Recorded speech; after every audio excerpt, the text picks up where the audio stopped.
y'all. I'm gonna need y'all to start. Hold on 1 second. Y'all be stressing me out. Hit that like button. Before we do these videos, make sure you hit that like button. Smash that like button, the thumbs up, you know what I'm saying? Then you hit that notification bell, bing, so you know when these videos are dropping. I am dropping on a daily basis. I am coming, I am working, I am putting in work. So make sure you hit that notification bell, make sure you hit that subscribe button, make sure you like these videos, like, share, subscribe, comment. Let's get these joints rolling. Make sure you engage. I'm going to be talking to you. I'm in the comments. I am in the comment sections. I'm in all types of comment sections. Check No Jumper, check, you know what I'm saying, academics. You could check hot new hip hop, all that. Like, I'm on all them comments, so I'm in the comment section with you guys. So like, share, subscribe, comment on these videos, and we're gonna keep it. What's good, y'all? This is your boy Joe Cliff, and we are here. If you've just been paying attention, if you've been watching, I literally just live streamed Ultimate Madness 5, the battles, Geechi Gotti versus True Foe, Real Name Brandon versus Rum Nitty, and then Shotgun Shug versus Swamp. Man, oh man, man, oh man. So if you was on my live stream, then you already know by now that Geechi Gotti is eliminated out the first round of Ultimate Madness. True Foe handed him an L. And to a lot of people, it's kind of not surprising. I was listening to Averb and Greedy Gotti. I'm gonna put that video on the end of this video. I was listening to Averb and Greedy Gotti speak on, you know, why Geechi lost and why they think he lost and who they had. Averb said he had True Foe in the first and second round, and from there going into the third round, he already knew True Foe won. Greedy said he had Geechi Gotti for the first and the third round. Myself, the same. If you seen the live stream, I was saying that I had Geechi taking that first round. That first round's wild debatable though. That's the worst part about it, is that first round is actually debatable. So it can be argued that True Foe took that battle, like easily. It easily could be argued that True Foe took that battle because of the debatable in that first round. And then True Foe definitely took the second round, and Geechi definitely took the third round. But I had Geechi taking the first and the third round.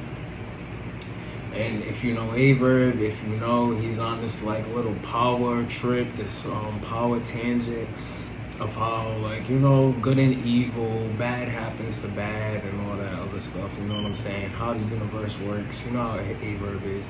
He capitalizes off of a lot of these things. He capitalizes off of people losing and people actually, you know, going through things, especially his enemies. And I'm not saying this right or wrong, because some of these attacks are provoked. Like him and Surf, like, you know, I would expect both of them to be going back and forth whenever something happens to them, you know what I'm saying? But Geechi Gotti has always played neutral. He's always been, like, from what I've seen, he's been respectful. So for him to be, you know, celebrating the demise of Geechi Gotti pretty much, because that's what, like, people's not understanding. Geechi is actually losing at a fast and a high rate. If you pay attention to his resume this year, he's had Mike P, he's had Frack, he's had Clean Paper, he's had Jazz the Rapper, and now he got Real Name Brand. He just battled True Foe, and honestly, his last three battles, people have him losing. People have him losing the Clean Paper. People have him losing the Jazz the Rapper, and now he lost clearly in a judge battle. A judge battle is a judge battle. He lost clearly to True Foe. So, you know, Averb's doing what Averb does, and he's talking about it. He's kind of like celebrating, basking in it. Him and Greedy Gotti's going back and forth. I'm about to drop that video. I'm putting that video right here. But let me know what you guys think. Is this like really the decline of Geechi Gotti? Like, are we really witnessing him start to take his decline and go downhill? And as I was saying in my live stream, I think it's just pretty much time for him to, like, you know, revamp his style, try a couple new things, and just, you know, take a little break. he has to make the people miss him. That's the thing too. Like if you're winning at a high rate, like at the rate that that Geechi battles, it's probably at least once or twice a month. You know what I'm saying? So that's anywhere between 12 and 24 battles a year that he's having. And his winning percentage, honestly, it's high. A lot of his battles could be debatable, could be debated, but his winning percentage, like in general, it's a high winning percentage. People get tired of seeing that. People get tired of seeing you win. People get tired of seeing you on champion of the year, getting these big amounts of money. You just beat Loaded Lux. Like people are just like mad. They're like Geechi's turning into the hill.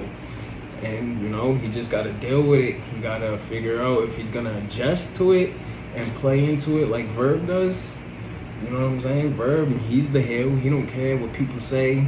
He makes you know what I'm saying? He capitalizes off of people's downfalls if he's beefing with you and shit like that. So I don't know, man. It's getting a little weird for Geechi right now in the battle rap world because he's getting to that point where people are just tired of seeing him win, just tired of seeing him in general. So he has to figure that out. But I'm putting that on Twitter space right here at the end of this video. Make sure you guys like, share, subscribe, like these videos. Keep them rotating. Let's get these videos in the algorithms so we can, do what we need to do. Make sure you like, share, subscribe. Hit that thumbs up. Hit that notification bell because you should already be subscribed. It's your boy Joe. I mean, anytime the fan vote person doesn't win, they're gonna scream that out, right? You know what I'm saying? I would love to hear Surf's thoughts when he was watching Truffaut and Geechi. We're talking Truffaut and Geechi right now. How did you feel throughout the battle? After like the first round, the second round, third round, take me through all your thoughts and emotions in that battle because I went on a roller coaster. Give me two. I was just speaking in the listen. Give me 2 seconds. I'm gonna answer that question. No, I don't got no problem answering that question for you, Frank. Give me 2 Spin the seconds. block I on me, got man. you. But spin the block on me, bro. I'll mute you right now. Yeah, but shit, man. We also brought up Rap Center D. Go ahead, unmute yourself, Rap Center, and tell us your thoughts on Geechi and Truffaut. Salute to the underdog. Salute to the New Midwest. They are making some noise. Once again, this right here shows that just because you're the underdog, as long as you come out there with the energy and the effort, you always got a fighting chance. I've been doing a whole lot of space traveling for the last 2 days, and friends, you're like the top person of this when it comes to numbers and stuff. Is there a possible way? Because I seem like no matter what, everybody's upset with judges no matter what. Is there a possible way that there could be a point system that the judges have to go by only so that way it can take the pressure off? I don't know, man. It's too tough, man. Maybe if like things were like equal, right, where you have the same time limit, then you have a solid, you have the same sample size of material to evaluate. But there's just no way to really quantify punches, schemes, lyricism, little No, okay, setups. okay. So Says you. so I'm Says saying you. like stumbles and stuff like that. I guess there is a way to do it for yourself, no doubt. But is there a way to universally do it? Absolutely not. I For, question that. I for really the question that. tournament You know being what I'm that it's so saying? much money, and it's like, okay, this is the 5 points point system. You stumble over a certain time second, or you like stuff of that nature. That way, the pressure of the judgment, because no, like the way Calico and them was getting drugged, right or wrong, it's just not fair. So no matter who's gonna be there in that position, I just hate for their character to be called out the way that it is. I've tried to like like when you have audio levels on like audio files, you can see the spikes when audio like gets loud or gets low. I try to use that to evaluate crowd reaction, right? And I try to get really deep and intricate with it. I haven't found a solution or a thesis of it yet, but I feel like you can define something happening in the battle when you get those spikes, right? And there's numbers to the spikes if you've ever seen audio engineering or pictures of it. So like if there was a number to the spike, Chufo had the highest spike in reaction audio today from the way the crowd reacted in that third round, for I'm back, sure. Frank. Look, that might be distilling it to the numbers a bit too much. For me, I think like they both had their punches, and it's like everything that everyone is speaking about is it's debatable, but uh, Truffaut's level of rapping was like way ahead of Geechee, like throughout the whole battle. His pacing, everything was just a lot better to listen to, and Mm. I think that everything else being equal, then that for me like gives him the win, and like yeah, I'm here, Frank. fairly comfortably as well. Talk to me, Sharp. What you Hey, think of it? sir. How y'all doing? Yeah, I'll just real quick. I told you I'd give a recap afterwards for you. Real quick. naturally, coin flip. Who goes first? Truffaut. Yep. Yeah. Anybody in 2022 going against Geechi Gotti and Geechi goes second, I automatically in my mind I'm saying Geechi probably wins this battle because momentum is a thing and having the last say. Truffaut comes out crazy. You know what I mean? But he also stumbles. I don't know. Maybe today was and naturally he's one of the faces of Midnight Madness, so I'm rooting for him, But he stumbles in his first round. I feel like today a lot of stumbles were for some reason respected, whatever the case may be, Mm-hmm. or or just forgot about. But he stumbles some of his first. Geechee cleans right up after Truffaut. Mm-hmm. I got a Geechee 1-0 going into the first. Got me going into the second. Right. Second round, Truffaut has the best round of the event. Period. Truffaut has to me, like in that room, that was the most like chills. Truffaut has the best, like it was real main event ish, like that type of battle. It's 1-1 going into the third, and then you have now their third. Their third to me, both was like it wasn't like 10 rounds. Let's say if it both was at 8, but I count like you have to hard judge on this type of battle because it really seemed like a vet, serious top tier type. The energy. Truffaut stumbles in that third. I don't know if they don't catch it. I don't know if it don't matter because his content is good. Everybody judges different, so I don't know if it's a preference thing. But Mm-hmm. Truffaut does stumble in that third. Geechi's third is more clean. I had Geechi in the third also. That's fair. And look, it was a split decision. So like the same way you looked at it, a lot of the other judges and fans looked at it the exact same way. I just feel like Truffaut's first round had enough content. For If you're sure. just listening to material, you can make the argument. And lucky for him, the people that made Not the argument for him. not trying to put the credit to the brand or anything like that. I mean, if some people take it like that, it is what it is, cool. But I think that, and Truffaut's been battling way prior to Midnight Madness. But I think like the energy, and you've been there before, Yeah. the energy and the type of stakes that's on the line in Midnight Madness, I think that Truffaut's very battle tested for these type of battles, and it showed tonight. You know what I mean? Like he's been battling for that belt on the line, like he said in his raps, was nothing to him. You know what I mean? The money, the like 100K on the line, so what? Let's do it. And I think that really like amplifies what go on at Midnight Madness and shit. And like niggas like him, Snake, they showing what's going on in there because that was a different type of truth. We've never seen that type of true foe. That was a real. You have to take your hat off. That was a real step up to the occasion type of like performance. If I've ever seen one myself, that would have to be top 3 ever. Like, come on, what was it? 90-10? And again, I got Geechee winning. But that was the top 3 battle rap ever in history. Step up to the moment and like I think that is up there with Lux and Cal.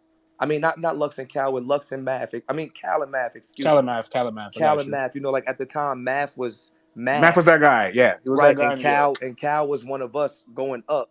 And Cal won. Like the culture had Cal winning. I think that's like top 3 with them too. I can't think of another one right now that will be in the 3, but that's up there for me. Nobody had Truffaut. 7%. Come on, come on. You know what I mean? So I just think I think that's dope for him. You feel me? Like that's dope for him, and that I think it Honestly, when shows everybody you could you win. You said can you win. said you said a star might be born, and honestly, it might be because this is a perfect chance to change the narrative on your career, depending how far you go into the tournament. But not only that, you defended the belt. Like you're the first Right, belt defender, right. and you defended it against like one of the best competitors we have It's in a. this entire culture. I'm gonna tell you something, France. Like it's a code that people unlock. It's a code that battlers unlock. Like, everybody's different. You know how they say everybody's road is different? Mm-hmm. Like, you get to a certain point where the fans, like, they like say it, like, their ears go in AMG mode to where they're listening to you more. I think True Foe just unlocked that point. It's going to be real, like, this is a respect level type of battle. You know what I mean? So, like, Yes, now anybody else battling True Foe's going to have that respect of the crowd to where it's like, they're going to be, like, way more receptive to that man, way more receptive to that man. Like he just unlocked his hey, I could battle card. He's he like, you won know the what I mean? fan vote against the person with the most caffeine headliners. So he's damn near the face of the caffeine era. Come on, no, not damn near. He's 1,000% the face of the caffeine era. Three time. Yes. That's the 3-time champion. Yes. Hey, That's Sue, the three does this time. give Truffaut a little break for the title match in June? since Um, the for the Midnight Madness? because like we would be like we did the same for Billiano. Like we would be a fool. Okay, we would be we would be crazy. He's on $100,000 chase. You know what I mean? Midnight Madness can't offer that for him right now. So we'd be like if there is a card in June because we still getting logistics together. If it is a card match in June, he would for sure be exempt. For sure, especially if he's still fighting in that 100K tournament, it would be no reason not to let him be. You know what I mean? Let him be exempt. And technically, the belt holders battles would be next month. He put his belt up already. He Yep. don't got to be on the card. He just did it. Yep. He just did So it. Like that was amazing to me. That was masterful. Hang tight here, Surf. I want to go to the next battle of the night, and I want to get some of the people in this space to chime in on. Let's talk about Fonz and Prestavia. Justin, I'll let you set it off, and then we'll go across you three. We'll bring it back to Surf. Go ahead.